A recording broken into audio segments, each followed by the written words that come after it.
నమస్తే, నేను మీ Satish. Welcome to prime time debate. ఆంధ్రప్రదేశ్లో అధికారం కోల్పోయిన వైఎస్ఆర్ కాంగ్రెస్ పార్టీ, ఆ పార్టీ అధినేత జగన్మోహన్ రెడ్డి మరి ఈ రోజున భయం వెంటాడుతూ ఉందా అంటే, ఆయన మాట్లాడేటువంటి మాటలు, ఆయన చేస్తున్నటువంటి ప్రకటనలు చూస్తే మాత్రం ఖచ్చితంగా ఆయన భయపడుతున్నాడు అన్నటువంటి అభిప్రాయాలే వ్యక్తమవుతూ ఉన్నాయి. కారణం ఏంటంటే, ఎన్నికలకి ముందు అనేకమైనటువంటి ప్రకటనలు చేశారు జగన్మోహన్ రెడ్డి.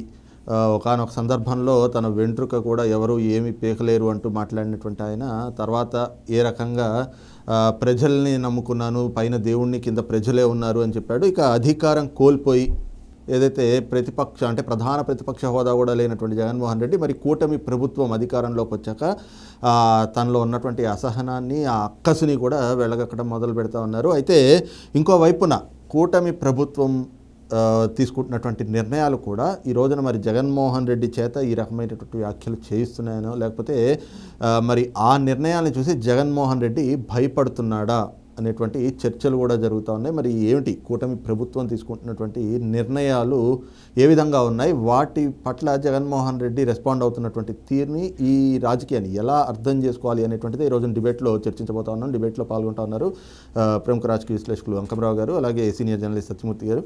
సార్ నమస్తే. నమస్తే. నమస్కారం అండి. సార్, ముందుగా ఏదైతే కూటమి ప్రభుత్వం ఏర్పడడం జగన్మోహన్ రెడ్డిలో ఏ రకమైనటువంటి ఒక అసహనాన్ని తీసుకొచ్చింది, దానిపైన అంటే ప్రభుత్వం పైన ఏ రకంగా ఆయన అక్కసు వెలగక్కుతున్నాడు చూస్తూ ఉన్నాం.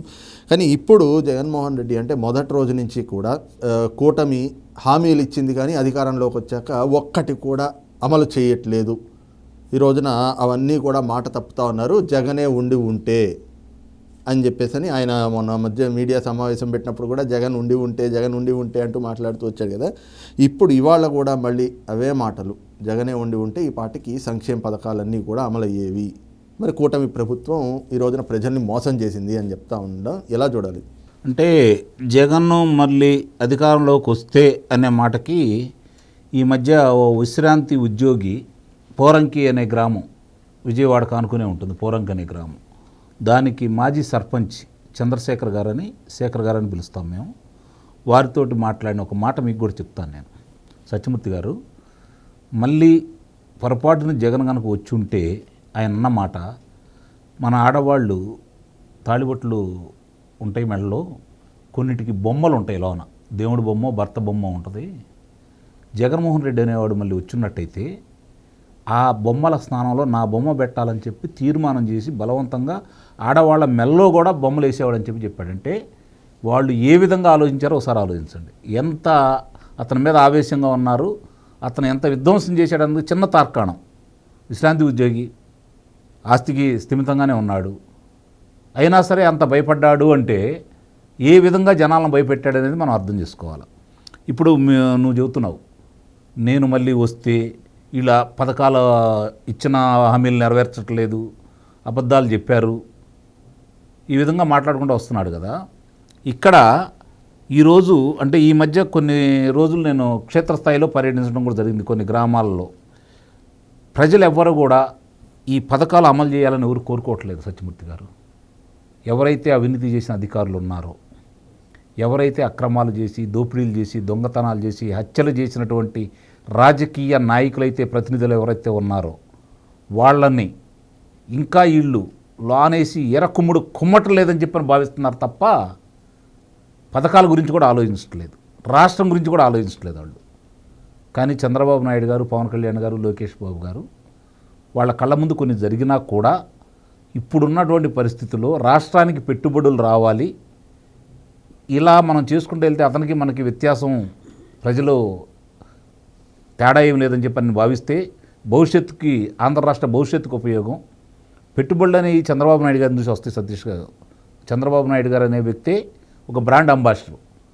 ఈరోజు అంటే నేను అతిశయోక్తిగా చెప్పట్లేదు, ఒక విశ్లేషకుడిగా నేను చెప్తున్న మాట ఏంటంటే, మీరు ఒక్కసారి గుండెల మీద చేసుకొని చెప్పండి, భారతదేశంలో సమకాలీక రాజకీయ నాయకులు ఎవరైనా సరే చంద్రబాబు నాయుడు గారిలాగా ప్రపంచవ్యాప్తంగా వ్యక్తిగతంగా అతను చూసి పెట్టుబడులు వచ్చే వ్యక్తి ఎవరైనా ఉన్నారా? రాష్ట్ర ముఖ్యమంత్రులు కావచ్చు, లేకపోతే ఇంకా దేశాధినేతలైనా కావచ్చు, ఒక్కళ్ళని చూపించండి భారతదేశంలో.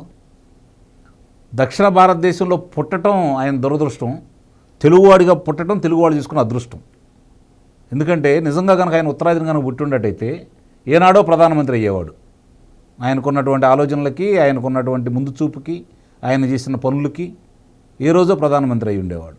ఈరోజు పిల్లకాకి ఏదో మాట్లాడుతున్నాడు అని చెప్పని భావించాల్సి వస్తుంది తప్ప, రాజకీయంగా అపరవిక్త ఉన్నటువంటి జగన్మోహన్ రెడ్డి గారు మాట్లాడిన దానికి కూడా ఈరోజు మనం కనుక ప్రామాణికంగా తీసుకుంటే, ఇప్పుడు మీరు చాలా ఆలోచించండి, అతను ఎంత ముందు చూపుగా వస్తున్నాడంటే జగన్మోహన్ రెడ్డిని తక్కువ అంచనా వేయడానికి లేదు. చంద్రబాబు నాయుడు గారు శిఖరం, ఇతను భూమి మీద ఉన్నాడు. ఆయన తీసుకొచ్చి ఈయన స్థాయికి తీసుకురావడానికి ప్రయత్నం చేస్తున్నాడు. అందువల్లే రెచ్చగొడుతున్నాడు. ఈయన మీరు బాగా గమనించండి. చంద్రబాబు నాయుడు గారితో నేను సమానం అని చెప్పుకోవడానికి ప్రయత్నం చేస్తున్నాడు. నక్కకి నాగలోకానికి ఉన్న తేడా ఉందని చెప్పి ప్రజలు ఇటు నిరూపించారు. ఇక ఈరోజు జరుగుతున్నటువంటి శాంతి భద్రతల గురించి, వీటి గురించి మాట్లాడుతుంటే ఏ విధంగా రెచ్చగొడుతున్నారు అంటే, ద్వారకా తిరుమల, ఏలూరు జిల్లా ద్వారకా తిరుమలలో ఒక మండలంలో సచివాలయం మీద వైఎస్ఆర్సీపీ జెండా ఎగరేసి ముఖ్యమంత్రి, ఉప ముఖ్యమంత్రి పెట్టినటువంటి ఫ్లెక్సీలను కూడా చించేసి రెచ్చగొడుతున్నారు వాళ్ళు. అంటే మొన్న ఆయన తాటికొండ మాజీ ఎమ్మెల్యే డొక్కా మాణిక్యవరప్రసాద్ గారు మన చాలా స్పష్టంగా చెప్పాడు కదా, సజ్జల రామకృష్ణారెడ్డి ఆధ్వర్యంలో ఆంధ్ర రాష్ట్రంలో విధ్వంసం సృష్టించడానికి, దానికి ఇంత గతంలో చేసిన వాళ్ళు ఇప్పుడు ఉండే వాళ్ళందరం కలిసి కూర్చొని ఓ సమావేశం ఏర్పాటు చేసేసి ఏ విధంగా విధ్వంసం చేయాలని చెప్పని ఆలోచిస్తున్నారని. ఈరోజు ఆంధ్ర రాష్ట్రానికి వచ్చే పెట్టుబడులు కావచ్చు, కేంద్రం ఇచ్చే సహకారం కావచ్చు, జరుగుతున్న విషయాలు కావచ్చు, ఇవన్నీ చూసుకున్న తర్వాత నిజంగానే నిద్రపట్టలేదు అతనికి. దానికి తోడు ఈరోజు సుప్రీంకోర్టు ఇచ్చిన దాన్ని పరిగణలో తీసుకుంటా ఉంటే ఎప్పుడు లోనకి వెళ్తారో అర్థం కాక, లోనకి వెళ్ళే లోపు కనీసం అతను కోరుకున్నటువంటి 71 మంది సావులు చూడాలని కోరుకుంటున్నాడు అయితే నేను భావిస్తున్నాను. అలాంటి విధ్వంసం చేయాలని కోరుకుంటున్నాడు.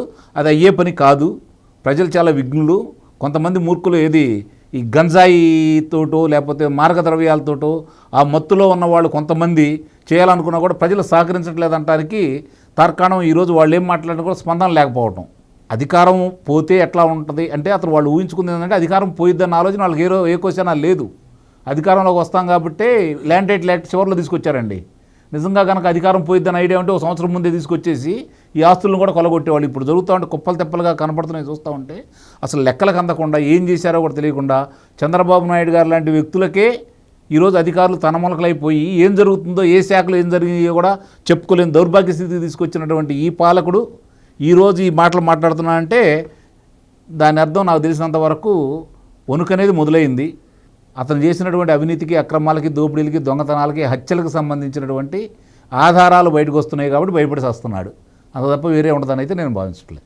సార్, ముఖ్యంగా ఈ రోజున ప్రభుత్వం ఒకవైపున శ్వేతపత్రాలు విడుదల చేస్తూ గడిచిన 5 ఏళ్ళు ఏదైతే గనక ప్రతి ఒక్క శాఖలో అంటే వ్యవస్థల్ని ఏ విధంగా ఆనాటి ముఖ్యమంత్రి మరి వాటిని నిర్వీర్యం చేశారు ఆనాటి పాలకులు, అలాగే ఏ శాఖలో ఏ రకమైనటువంటి అవినీతి జరిగింది అనేటువంటివి ఎక్కడికక్కడ శ్వేతపత్రాలు విడుదల చేస్తున్నటువంటి క్రమంలో మరి వీళ్ళు బయటకు వచ్చి ఈ రకంగా రెచ్చగొట్టేలా మాట్లాడడం అంటే ఇది ఏ రకంగా అంటే పక్కదారి పట్టించేటువంటి కుట్రలు అనుకోవాలా, లేకపోతే వీళ్ళు నిజంగానే మేమేం తప్పు చేయలేదు అని చెప్పి నిరూపించుకునేటువంటి ప్రయత్నం అనుకోవాలి?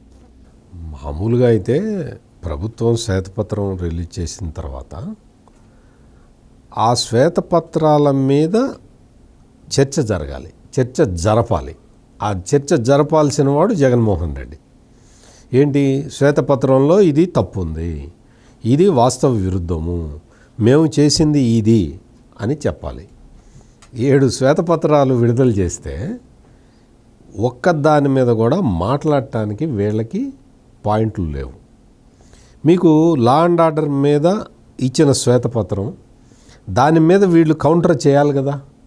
లేదు, మేము చంపలేదు, మేము అబ్దుల్ సలీం ఆత్మహత్యకి మేము కారణం కాదు, లేదు మేము అచ్చెన్నాయుడిని మేము అరెస్ట్ చేయలేదు, కొల్లు రవీంద్రని మేము అరెస్ట్ చేయలేదు, మేము ఈ రఘురామకృష్ణరాజుని లాకప్లో పడేసి మేము కొట్టలేదు అని చెప్పాలి కదా. చెప్పారా? అంటే శ్వేతపత్రంలో ఉన్న విషయాల్ని ఖండించటం వీళ్ళకి చేత కాదు. ఎందుకు అంటే శ్వేతపత్రంలో ఉన్నవన్నీ వాస్తవాలు కాబట్టి. అదేవిధంగా పోలవరం ప్రాజెక్టు మీద జగన్మోహన్ రెడ్డి ఎంత నాశనం చేశాడు అనే శ్వేతపత్రం ఇస్తే పోలవరం నాకే అర్థం కాలేదని చెప్పాడు ఆ అభాగ్యుడు అంబటి రాంబాబు. ఆయన జలవనరుల శాఖ మంత్రి ఏంటి, నాకు పోలవరం గురించి అర్థం కాలేదంటే నువ్వు అసలు 2.5 సంవత్సరాల పాటు జలవనరుల శాఖ మంత్రిగా ఉన్నప్పుడు తీసుకున్న జీతం మొత్తం వాపసు కట్టాలి నువ్వు రాష్ట్ర ప్రభుత్వానికి. క్యూసెక్లకి నాకేంటి సంబంధం, ఆయన తెలుసుకోవాల్సిన అవసరం ఉందని కూడా మాట్లాడారు. అంతకుముందు అనిల్ కుమార్ అదే పరిస్థితి, ఈయన అదే పరిస్థితి. టీఎంసీలకి క్యూసెక్లకి తేడా తెలియని వాడిని తీసుకొచ్చి ఎందుకు పెట్టాడు జగన్మోహన్ రెడ్డి అంటే దోచుకోవటానికి అనువుగా ఉంటుంది అని. మరి పోలవరం మీద శ్వేతపత్రం ఇచ్చినప్పుడు డయాఫ్రమ్ వాల్ దెబ్బతిన్నది, డయాఫ్రమ్ వాల్ని ముంచేసింది నువ్వు జగన్మోహన్ రెడ్డి అని క్లియర్ కట్గా చంద్రబాబు నాయుడు శ్వేతపత్రంలో చెప్పాడు. దాని మీద నువ్వేమన్నా డిస్కషన్ చేసావా? చేయలేదు. ఈ అప్పు, రాష్ట్ర అప్పులు వాటి మీద తీసుకొచ్చి బుగ్గన రాజేంద్రనాథ్ రెడ్డితోటి కొన్ని అబద్ధాలు చెప్పించాడు. అబద్ధాలు చెప్పించిన తర్వాత మళ్ళీ ప్రభుత్వం నుంచి వివరణ వచ్చేస్తే ఈరోజు మళ్ళీ బుగ్గన రాజేంద్రనాథ్ రెడ్డి ఎక్కడున్నాడో ఎవరికి తెలియట్లా. మళ్ళీ వచ్చి చెప్పాలి కదా. ప్రభుత్వం ఇచ్చిన వివరణ మీద శ్వేతపత్రం ఇచ్చింది, అదంతా తప్పు అని చెప్పి బుగ్గన రాజేంద్రనాథ్ రెడ్డితోటి చెప్పించాడు. బుగ్గన రాజేంద్రనాథ్ రెడ్డి చెప్పిన దానికి గవర్నమెంట్ వివరణ ఇచ్చింది. ఆ తర్వాత మళ్ళీ బుగ్గన రాజేంద్రనాథ్ రెడ్డి వచ్చి లేదు ప్రభుత్వం తప్పు చెబుతుందని చెప్పాలి కదా. మళ్ళీ ఎక్కడన్నా వచ్చాడా? రాలేదు. అంటే దాని అర్థం ఏంటి? ఈ అప్పుల విషయంలో కూడా జగన్మోహన్ రెడ్డి దగ్గర వాదన లేదు. ఈ విధంగా చూసుకుంటూ వస్తే ఎక్సైజ్ పాలసీ మీద కానీ అన్నిటి మీద జగన్మోహన్ రెడ్డి చేసిన తప్పుల్ని చాలా స్పష్టంగా అన్నీ చెప్పేసి చంద్రబాబు నాయుడు మొత్తం జగన్మోహన్ రెడ్డి చేసిన అరాచకాలన్నింటినీ కూడా ప్రజల ముందర ఉంచితే ఇతనికి ఎట్లా వాటిని డిఫెండ్ చేసుకోవాలో అర్థం కాక, అందుకనే మీరు గమనించండి, అబద్ధాల పునాదుల మీదే వచ్చాడు, ముఖ్యమంత్రి అయ్యాడు. ఇప్పుడు ఆ అవన్నీ అబద్ధాలని తెలుసుకోగానే ప్రజలు ఇతన్ని 11 సీట్లకు తీసుకొచ్చారు.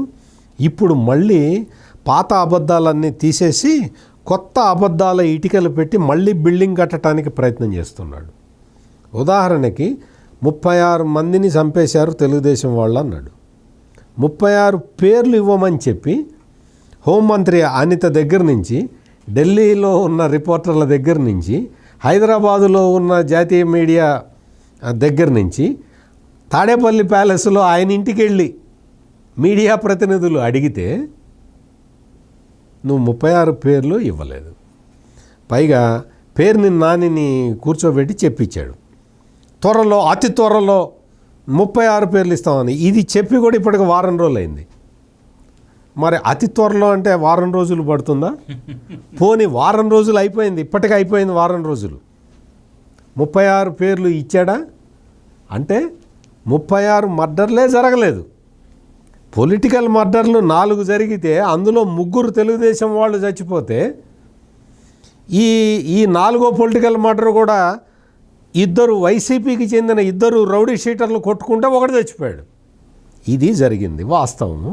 అందుకని ఈ అబద్ధాన్ని ప్రజల్లోకి బలంగా తీసుకెళ్లాలని జగన్మోహన్ రెడ్డి విధాల ప్రయత్నం చేస్తున్నాడు. పేర్ని నాని, అంబటి రాంబాబు ఇటువంటి ఈ ఊడగొట్టిన నాగాళ్ళని పక్కన పెట్టుకొని రాష్ట్రం మొత్తం అల్లకల్లోలం అయిపోయింది, రాష్ట్రంలో ఎక్కడ శాంతి పద్ధతులు లేవు, కనిపించిన ఆడవాళ్ళందరినీ రేపులు చేసేస్తున్నారని చెప్తున్నారు వీళ్ళు. వాళ్ళ జమానాలో అట్ట జరిగింది, ఇప్పుడు జరగట్లేదు. జగన్మోహన్ రెడ్డికి ఇవన్నీ తెలియక కాదు, మళ్ళీ అబద్ధాల ఇటుకలు పేర్చుకుంటూ వస్తూ ఉన్నాడు. అందులో భాగంగానే పథకాలు అందట్లేదు అని చెప్తున్నాడు. ఏ పథకం అందలేదు జగన్మోహన్ రెడ్డి చెప్పు, ఏ పథకం అందలేదో చెప్పు. నువ్వు 1000 రూపాయలు పెంచడానికి పెన్షన్ నువ్వు 5 సంవత్సరాల పాటు కాలం తీసుకున్నావు. అవతల 14 రోజుల్లో 1000 రూపాయలు పెన్షన్ 1వ తారీఖు పెన్షన్ ఇచ్చేస్తూ ఉన్నారు. దాని మీద అంటే ఇటువంటివన్నీ కూడా ప్రభుత్వ పథకాలన్నీ కూడా ఇప్పుడు కొత్తగా లేటెస్ట్గా పేదలకి అన్యాయం జరుగుతుందని మొదలు పెడుతున్నాడు. పేదలకి ఖచ్చితమైన న్యాయం జరుగుతున్నది ఇప్పుడు. నువ్వు పేదవాడి దగ్గర ఉన్న ఇంటిని కూడా, అంటే మనం చూసాం కదా అసైన్మెంట్ ల్యాండ్లు, ఆ ఒక జీవో తీసుకొచ్చి, అసైన్మెంట్ ల్యాండ్లు ఎవరి దగ్గర ఉంటాయి సతీష్ గారు? భూకామందుల దగ్గర ఉండవు కదా. పేదవారి దగ్గర ఉంటాయి. ఆ పేదవాళ్ళ అసైన్డ్ ల్యాండ్లు కూడా సపరేట్ జీవో తీసుకొచ్చి అవన్నీ కొనుక్కునేలాగా చేసుకొని నీ బినామీల్ని పెట్టుకొని నీ బినామీలతోటి కొనిపించుకున్న దుర్మార్గమైన పాలన సాగించిన వాడివి నువ్వు. ఇప్పుడు ప్రజలకి న్యాయం జరుగుతున్నది. అందుకనే ఇందాక అంకమరావు గారు చెప్పినట్టు ఈ బ్యాచ్ అంతా కూడా ఈ అలీబాబా 40 దొంగలు చేస్తున్న ప్రచారానికి ప్రజల నుంచి ఎక్కడా కూడా స్పందన రావట్లేదు, కనపట్టలేదు, ఎక్కడ స్పందన కనపట్టలేదు. సరే, అయితే ముఖ్యంగా ఇప్పుడు సత్యమూర్తి గారు అన్నట్లుగా అధికారంలోకి వచ్చిన మొదటి రోజు నుంచి కూడా ఆంధ్రప్రదేశ్లో శాంతి భద్రతలు లేవు, ఇక్కడ రాష్ట్రపతి పాలన పెట్టాలి, తన భద్రతను కూడా తగ్గించేశారు, తనకి జూన్ 3వ తారీఖు నాటి భద్రతను కల్పించాలి. ఈ రకమైనటువంటి ఇలాంటి ప్రచారాలు, ఇలాంటి ప్రకటనలు ఒక ముఖ్యమంత్రిగా పనిచేసినటువంటి వ్యక్తి మరి ఆయన దగ్గర నుంచి రావడాన్ని ఎలా అర్థం చేసుకోవాలి? అంటే ప్రజలు 11 స్థానాలు ఇచ్చిన తర్వాత నా గురించి మర్చిపోయారు, నన్ను దూరంగా పెట్టేశారు, నేను ప్రజల మధ్య ఉండాలి అంటే తప్పైనా ఒప్పైనా అబద్ధాలైనా నిత్యం ప్రజల్లో నానాలి అంటే విషయాలు చెప్తే అతను ఏం చెప్పుకుంటాడు? ఇందా సత్యమూర్తి గారు చెప్పినట్టు దాని కొనసాగింపుగా చెబుతున్నాను నేను. డాక్టర్ సుధాకర్ గారిని చావుకు కారణం నేను కాదని చెప్పుకుంటాడా? దళిత డ్రైవర్ని సుబ్రహ్మణ్యాన్ని ఎమ్మెల్సీ అనంతబాబు చంపి ఇంటికి తీసుకెళ్ళి పడేస్తే అతను పడేయలేదు, అతను చంపలేదు, అందుకనే నేను నా కారులో ఎక్కించుకొని నా సభల్లో ఆయన చేత మాట్లాడిచ్చాను, పెద్దపేట వేశాను, పోలీసులు ఆయన కేక్ తినిపించారని చెప్పని మాట్లాడతాడా? లేకపోతే తోట చంద్రయ్య గారిని నడిబజార్లో చంపింది మా వాళ్ళు కాదని చెప్తాడా? ఇవన్నీ చాలా ఉదంతాలు చూసుకుంటామంటే 300 ఉదంతాలు చెప్పొచ్చు మనం. 1 కాదు 2 కాదు 300 ఉదంతాలు చెప్పొచ్చు మనం. ఇప్పుడు వీళ్ళు ఇంకోటి పథకాల గురించో లేకపోతే ఏమీ చేయలేదని మాట్లాడుకుంటున్నారు కదా. సత్యమూర్తి గారు పెన్షన్కు సంబంధించి చెప్పారు, ఉద్యోగస్తులకు సంబంధించి చెప్పారు. సార్, దూపదీప నైవేద్యాలకి ఇబ్బంది పడుతున్నటువంటి దేవాలయాలు 6,000 దాకా ఉన్నాయండి ఆంధ్ర రాష్ట్రంలో. 6,000. గతంలో 5,000 కాడికి దానికి ఇచ్చారు చంద్రబాబు నాయుడు గారు 2014 నుంచి 2019 వరకు. ఈ ప్రభుత్వంలో దాన్ని కొండెక్కిచ్చారు. మళ్ళీ ఈరోజు 10,000 రూపాయలు దానికి ప్రకటించారు. నీలాగా ఇంటిని పెట్టలేదు, మంగళవారం లేకపోతే తాకట్లు పెట్టలేదు, ఆస్తులు కుదవ పెట్టలేదు, ఏం చేస్తున్నాడో ఎవరికి తెలియదు, ఏ ఇబ్బందులు పట్టలేదు. ఆర్థిక మంత్రి గారు వెళ్ళి ఢిల్లీలో కూర్చొని అప్పుల కోసం ఎక్కిన గడప దిగే గడప లేకుండా ఆయన తిరగట్లేదు, ప్రశాంతంగా ఇక్కడ కూర్చొని పనులు చేసుకుంటా ఉన్నారు, అందరూ సమస్యలు వింటా ఉన్నారు. ప్రజల సమస్యలు ఏంటో ప్రతిరోజు కూడా ఒక శాఖ మంత్రిని పెట్టేసి దానికి తగ్గ ఆ ప్రాంతానికి సంబంధించినటువంటి శాసనసభ్యులను కావచ్చు వాళ్ళని అట్లా 4-5 కలిసి అక్కడ కూర్చోబెట్టుకొని ప్రజా సమస్యలు స్పందనలు అన్నీ వింటున్నారు, వాళ్ళు ఇచ్చిన అర్జీలన్నీ తీసుకుంటున్నారు. దాన్ని కూడా నిర్ణీత గడువు ఎన్నాళ్ళకు అవుతుందని చెప్పి పక్కన అధికారులను కూడా పెట్టేసి ఎన్ని రోజులు పడుతుంది. గతంలో ఇది ఉందండి సత్యమూర్తి గారు, ఏ కార్యాలయాలకు వెళ్ళినా కూడా మనకు అక్కడ ఒక రాసి కనపడే బోర్డు మీద ఏంటంటే ఇదిగో ఈ పనికి ఇన్ని రోజులు, పుట్టినరోజుకు సంబంధించిన సర్టిఫికేట్ కావాలి అంటే ఇన్ని రోజులు పడుతుంది. ఇట్లా రకరకాలుగా పనులను బట్టి మనకి అక్కడ పట్టిక ఉండేది. ఆ పట్టికను బట్టి మళ్ళీ ఆ తర్వాత ఏం రాలేదు అంటే దానికి ఫిర్యాదు చేసే అవకాశం ఉండేది. తిరిగి ఆ అవకాశం కూడా లేకుండా ఈరోజు అధికారులను అక్కడ పెట్టేసి తీసుకున్న అర్జీల ప్రకారం వీళ్ళకి ఎప్పుడు సత్వర న్యాయం జరిగింది, వీళ్ళు అడిగిన దానికి మనం ఎప్పుడు చేయగలం అని చెప్పని వివరాలతో కూడిన అన్నీ కూడా మళ్ళీ దాన్ని ఏ రోజుకు ఆ రోజు సాయంత్రానికి పర్యవేక్షిస్తున్నారు. ఎంతమంది ఇచ్చారు అసలు దాన్ని ఆ సిటిజన్స్ చార్టర్ని పెట్టిందే చంద్రబాబు నాయుడు గారు. ఇంకోటండి, ఇంతవరకు ప్రపంచంలో నేనైతే చూడలేదు సతీష్, నా వయసు చిన్నదే కావచ్చు, నాకు తెలిసినంతవరకు నాకు ఒక 45 సంవత్సరాల నుంచి రాజకీయ పరిజ్ఞానం ఉంది. నాకు తెలిసినంతవరకు నేను ప్రపంచవ్యాప్తంగా చూడలేదు. కేంద్రంలో లోక్సభ సభ్యుల్ని శాఖాపరంగా ఒక్కొక్క లోక్సభ సభ్యుడికి ఒక్కొక్క శాఖలు అప్పచెప్పేసి ఈ శాఖలకు సంబంధించిన ఈ పురోగతి రావాల్సినటువంటి బకాయిలు మనం ఏదైతే అర్జీలు ఇస్తున్నామో ఏ వరకు వచ్చిందని చెప్పని అందరూ గంపగుత్తుగా ఒకే మంత్రి దగ్గరికి వెళ్ళే కాలయాపన చేయకుండా, కాలం వృధా చేయకుండా ఒక్కొక్క లోక్సభ సభ్యులకి కొన్ని శాఖలు కేటాయించారండి. మీరు వీళ్ళ దగ్గరికి వెళ్ళి ఈ శాఖలకు మీరు పర్యవేక్షణ చేయండి అని చెప్పని. ఇది ఎక్కడన్నా చూసాము మనం ఇంతవరకు ప్రపంచంలో? తొలిసారిగా ఈరోజు, ఆ రోజు 2020 అంటే ఎగతాళి చేశారు. మరి ఇంకుడు గుంటలు తీయండి అంటే ఎగతాళి చేశారు. దోమల్ని చంపేయండి అంటే ఎగతాళి చేశారు. ఈరోజు పరిస్థితి చూస్తూనే ఉన్నాం. చంద్రబాబు నాయుడు గారు వస్తే వర్షాలు పరవన్నారు. జలకళ ఈరోజు ఎలా ఉంది? నీ ముఖానికి ఎప్పుడన్నా ఇంతవరకు నాగార్జున సాగర్ కానీ లేకపోతే శ్రీశైలం కానీ పులిచింతలు కానీ నిండినయ్యా? ఈరోజు పరిస్థితి ఏంటి? గోదావరి పరవళ్ళు చూడండి పట్టిసీమ ద్వారా ఈరోజు మనం ఏదో చెప్పుకుంటే కాదు, అది ప్రకృతి సహకరిస్తుంది, దేవుడు సహకరిస్తున్నాడు, ప్రజలు సహకరిస్తున్నాడు. ఇది అర్థం చేసుకోవాలి. ప్రజల సహకారం వల్ల ప్రభుత్వం ఏర్పడిపోయింది. ప్రజలు సహకరిస్తున్నారు. ఈరోజు నీ గొంతెమ్మ కోరికలు ప్రజలు కోరట్లేదు, నీ అసహనం ప్రజలు వ్యక్తం చేయట్లేదు. ఇందాక నేను చెప్పినట్టు దాని మీద అసహనంగా ఉన్నారు తప్ప వాళ్ళ శిక్షలు పడాలి రఘురామకృష్ణరాజు గారు లాగాను అట్లాగా ఈయన కూడా లోనేసి కుమ్మాలని చెప్పని కోరుకుంటున్నారు తప్ప వేరే కోరికలు అయితే వాళ్ళు ప్రజలైతే కోరుకోవట్లేదు. వాళ్ళకి అన్నీ అందుబాటులోకి వస్తూ ఉన్నాయి. జరుగుతున్న పరిణామాలను వరుసగా చూసుకుంటా ఉన్నాం. ఈరోజు ఇన్నర్ రింగ్ రోడ్డుకి సంబంధించి కావచ్చు, అవుటర్ రింగ్ రోడ్డుకి సంబంధించి కావచ్చు, కేంద్రం ఇచ్చిన నిధుల ద్వారా 7,271 కోట్ల రూపాయలు ఇచ్చేసి కృష్ణానది మీద వంతెనతో సహా పెనమలూరు బ్రిడ్జితో సహా 9 ప్రదేశాల్లో అటు నిర్మించమని ఇచ్చారు. అలాగే 15,000 కోట్ల రూపాయలు రహదారులు కేటాయించడం కూడా జరిగింది. 15,000 కోట్ల రూపాయలు రాజధాని కోసం కేటాయించడం కూడా జరిగింది. 15,000 కోట్ల రూపాయలు పోలవరం మొదటి దశ పూర్తి చేయడానికి కేటాయించడం కూడా జరిగింది. ఏం కావాలి మనకి ఇంక ఇక్కడ? ఇంకోటి చెబుతున్నాం, గుర్తుపెట్టుకోండి. నవనగరాల రూపకల్పన ఈరోజు ఆయన చేశాడు. మధ్యలో పడకలు పడ్డాయి. మళ్ళీ 2 నెలల తర్వాత ఈ పనులు మొదలవుతాయి. ఈ మొదలైన తర్వాత ఆ పురోగతి సాధిస్తే సత్యమూర్తి గారు, నాకు తెలిసినంత వరకు ప్రపంచవ్యాప్తంగా ఇలాంటి ప్రణాళికతో తయారు చేసిన నగరం అనేది ఇంకోటి ఉండదండి. ఆ నగరమే భారతదేశానికి కూడా ఆర్థిక రాజధాని కాబోతుంది. సార్, ముఖ్యంగా ఇప్పుడు సార్ అన్నట్లుగా అటు ఒక అన్రెస్ట్ని అయితే చూస్తూ ఉన్నాం. ఇది కార్యకర్తల్లో, అటు తెలుగుదేశం కార్యకర్తలు కావచ్చు, జనసేన కార్యకర్తలు కావచ్చు, గడిచిన 5 ఏళ్ళు ఏ రకమైనటువంటి వేధింపులకి గురయ్యాము, ఏ రకమైనటువంటి ఒక టార్చర్ మనం అనుభవించాము అని. మరి ఈ క్రమంలో శిక్షలు పడాలి, అది కూడా వెంటనే. అసలు కూటమి ప్రభుత్వం అధికారంలోకి వచ్చిన 48 గంటల్లోనే అరెస్టులు చేసేయాలి, అధికారుల మీద చర్యలు తీసేసుకోవాలి, ఈ రకమైనటువంటి కొన్ని డిమాండ్లు కూడా వచ్చినాయి. దానిపైన కొంత అన్రెస్ట్ కూడా మనం చూస్తూ ఉన్నాం. కానీ ఈ రోజున ఏదైతే మనం గడిచిన వారం రోజుల నుంచి చూస్తే ఒక శాఖ, జగన్మోహన్ రెడ్డి తన గుప్పెట్లో పెట్టుకున్నటువంటి ఒక శాఖ ఏదైనా ఉంది అంటే బలమైన శాఖ పోలీస్ శాఖ. మరి ఆ వ్యవస్థలో ఇప్పుడు చోటు చేసుకుంటున్నటువంటి మార్పులు ఇవి జగన్మోహన్ రెడ్డికి మరి ఎలాంటి పరిణామంగా భావించవచ్చు? అంటే గత వారం చూస్తే 96 మంది డిఎస్పీలని బదిలీ చేశారు. ఈ రోజున 28 మందిని బదిలీ చేశారు.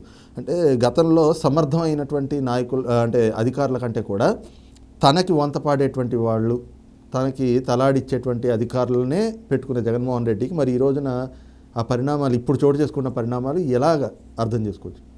అంటే జగన్మోహన్ రెడ్డికి అతను ఒక విఫలమైన పాలకుడు. పొలిటికల్ ఫ్రంట్లో ఫెయిల్ అయ్యారు, అడ్మినిస్ట్రేటివ్ ఫ్రంట్లో ఫెయిల్ అయ్యాడు, లా అండ్ ఆర్డర్ ఫ్రంట్లో ఫెయిల్ అయ్యాడు, ఆర్థిక వ్యవహారాల్లో ఫెయిల్ అయ్యాడు. ఒకటి కాదు, అన్ని రంగాల్లో ఫెయిల్ అయిపోయాడు. ఈ ఫెయిల్ అయిపోయిన ముఖ్యమంత్రి ఏం చేస్తున్నాడు అంటే తనకున్న ధన మదంతో, ఆ డబ్బుల పవర్ తోటి సోషల్ మీడియా గ్యాంగుల్ని పెట్టుకొని వాళ్ళు ఒక మాఫియా లాగా ఎగబడుతున్నారు. తీసుకొచ్చి దుష్ప్రచారాలు మొదలుపెట్టారు. వాస్తవంగా జగన్మోహన్ రెడ్డి చేసిన పని ఏంటి అంటే, మీరు కొంచెం క్వశ్చన్ అడిగేటప్పుడు మీరు కొంత మొహమాట పడ్డారు. జగన్మోహన్ రెడ్డి ఏం చేశాడు అంటే కేవలం రెడ్డి అధికారులనే తీసుకొచ్చి పెట్టాడు. ఎస్పీలందరినీ రెడ్లను పెట్టుకున్నాడు. రెడ్డి ఎస్పీ లేని చోట ఆయన కింద ఉండే డిఎస్పీలందరినీ రెడ్లను పెట్టుకున్నాడు. ఇది జగన్మోహన్ రెడ్డి చేసిన పని. దీంతో ఏమైంది అంటే చాలామంది సిన్సియర్గా పనిచేసే పోలీస్ అధికారులకి పోస్టింగే రాలేదు. అసలు 5 సంవత్సరాలు పోస్టింగ్ రాని వాళ్ళు కూడా చాలామంది ఉన్నారు. ఈ రోజున ఎట్లా ఉందంటే, పరిస్థితి ఎట్లా ఉందంటే, ఈ జగన్మోహన్ రెడ్డి వాడుకున్న పోలీసులందరినీ కూడా తీసేయట్లా. వాళ్ళ క్యారెక్టర్ని అసెస్మెంట్ చేసుకొని దాని ప్రకారం అడ్మినిస్ట్రేటివ్ డెసిషన్స్ తీసుకుంటున్నారు.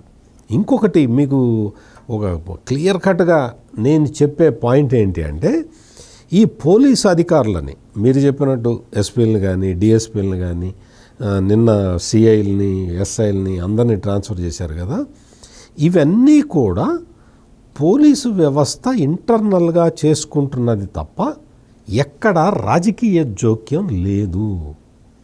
ఇది ప్రజలందరూ కూడా అర్థం చేసుకోవాల్సిన పాయింట్. జగన్మోహన్ రెడ్డి, సజ్జల రామకృష్ణారెడ్డి కూర్చొని డీజీపీని కూడా పక్కన పడేసి వాళ్ళు నిర్ణయాలు తీసుకొని వాళ్ళ ఎమ్మెల్యే ఎవడు చెబితే వాడిని పెట్టారు. ఈ రోజున ఆ పరిస్థితి లేదు. స్వేచ్ఛగా డీజీపీ నిర్ణయాలు తీసుకుంటున్నాడు. అందువల్ల వాళ్ళందరూ కూడా వచ్చిన ఎస్ఐలు, సిఐలు, డిఎస్పీలు, ఎస్పీలు అందరూ కూడా తాము న్యాయబద్ధంగా వచ్చాం కాబట్టి న్యాయబద్ధంగానే పరిపాలిస్తారు. న్యాయబద్ధంగా పరిపాలిస్తే చిక్కు ఎవరికి వస్తుంది అంటే జగన్మోహన్ రెడ్డి చుట్టూ తిరిగే లంపెన్ ఎలిమెంట్స్కి వస్తుంది, ఈ గంజాయి బ్యాచ్కి వస్తుంది, ఈ అబద్ధాలు చెప్పుకుంటూ తిరిగే ఈ బ్యాచ్కి వస్తుంది. అది జగన్మోహన్ రెడ్డి ప్రస్తుతం ఎదుర్కోబోతున్న సమస్య.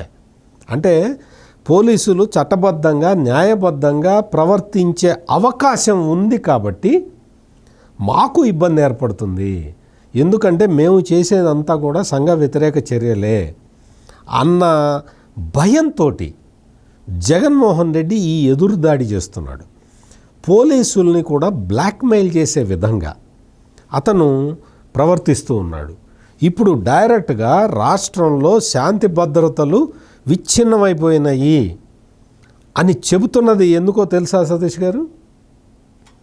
అది it amounts to blackmailing the police. అంటే పోలీసుల మీద డైరెక్ట్ ఎలిగేషన్స్ చేస్తున్నాడు జగన్మోహన్ రెడ్డి. డైరెక్ట్ ఎలిగేషన్స్ అంటే పోలీసులు శాంతి భద్రతలు కాపాడలేకపోతున్నారు అని పోలీసు అధికారులని బ్లాక్మెయిల్ చేయడానికి ప్రయత్నం చేస్తున్న వ్యక్తి ఈ జగన్మోహన్ రెడ్డి. ఈ విషయం పోలీస్ శాఖ కూడా అర్థం చేసుకుంది. రాష్ట్రంలో మొత్తం ఎక్కడా కూడా లా అండ్ ఆర్డర్ ప్రాబ్లం లేకుండా చేసుకుంటున్నారు. లా అండ్ ఆర్డర్ ప్రాబ్లం లేకుండా ఉంటే ప్రమాదం ఎవరికి అంటే ఈ జగన్మోహన్ రెడ్డి లంపెన్ ఎలిమెంట్స్కి ప్రమాదం. కాబట్టి అతను ముందర పోలీసుల్ని టార్గెట్ చేసుకుంటున్నాడు. జగన్మోహన్ రెడ్డి పెట్టిన పోలీసులందరూ ఇప్పుడు పోస్టింగులు లేకుండా వాళ్ళు శుభ్రంగా వాళ్ళు కృష్ణారామ అంటూ కూర్చోవాల్సిన పరిస్థితుల్లోకి వచ్చి ఉన్నారు. ఎందుకంటే వాళ్ళకి తెలుసు. కొంతమంది ఏం చెప్పారు, మేము ఉన్నతాధికారుల ఒత్తిడితోటి చేశామని చెప్పారు. కొంతమంది మేము మంత్రులు ఒత్తిడి చేశామని చెప్పారు. కొంతమంది సజ్జల రామకృష్ణారెడ్డి డైరెక్ట్గా ఫోన్ చేసి మమ్మల్ని బెదిరించాడు అని చెప్పారు. అందుకని అటువంటి వ్యవస్థ ఇప్పుడు రాష్ట్రంలో లేదు కాబట్టి జగన్మోహన్ రెడ్డికి భయం పుట్టుకున్నది. ఈ భయంతో ఈ పిచ్చి ప్రలాపనలన్నీ ప్రేలుతున్నాడు. ఇక్కడ శాంతి భద్రతల పరిస్థితికి ఎటువంటి ఢోకా లేదు. ఇది చంద్రబాబు నాయుడు రాజ్యంలో అటువంటి పనులు జరగవు. జగన్మోహన్ రెడ్డి ఇప్పుడు జగన్మోహన్ రెడ్డి భయపడటానికి కూడా కారణాలు ఉన్నాయండి. ఎందుకు అంటే నిన్న పాపం వైఎస్ వివేకానందరెడ్డి కూతురు వచ్చి హోమ్ మినిస్టర్ని కలిసింది. ఆమె ఏమి కాగితాలు ఇచ్చిందో తెలియదు. రాష్ట్ర పోలీస్ శాఖ ఏమి చర్యలు తీసుకుంటుందో తెలియదు. మరి జగన్మోహన్ రెడ్డికి ఎంత కంగారు పుడుతుందండి? మనం కూడా ఆ విషయాన్ని అర్థం చేసుకోవాలి. ఎందుకు అంటే వివేకానందరెడ్డి మర్డర్ కేసుని 5 సంవత్సరాల పాటు తొక్కిపెట్టాడు. ఇప్పుడు ఆ పుట్టలో నుంచి పాములు బయటికి వస్తే ఎవరిని కాటేస్తుందో జగన్మోహన్ రెడ్డికి చాలా స్పష్టంగా తెలుసు. మరి ఆ భయంలోనే ఈ సంధి ప్రలాపన పేలుతున్నాడు.